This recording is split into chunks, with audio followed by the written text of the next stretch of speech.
That is a question that we receive very often. Of course, it's essential to write a really good personal statement because it's the letter with which you present yourself to the admission team.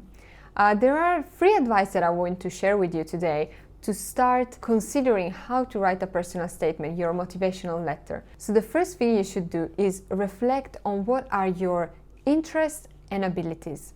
You can write them down, so you can write 2 columns with all your interests, academic and non-academic, and all your abilities. These abilities probably are based on your interests. So if mathematics is something that interests you, you probably have numerical skills, or if psychology or other humanistic subject interests you, probably you are very empathic or you have interpersonal skills.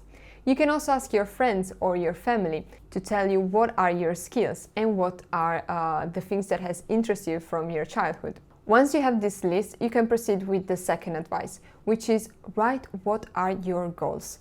So maybe you would like to have a job in an international company, you would like to work in the UK, you would like to be a lawyer or work in a specific area such as a non-profit organization.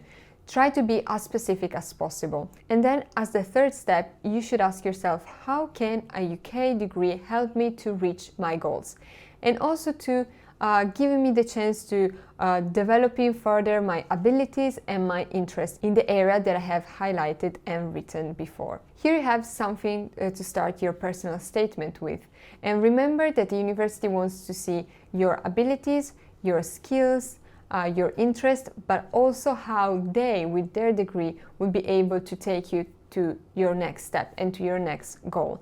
And so it is also important to show how you're curious and you're very interested in developing further your knowledge. If you want to know what type of offers you can receive from a university after you send the application, click here to the next video.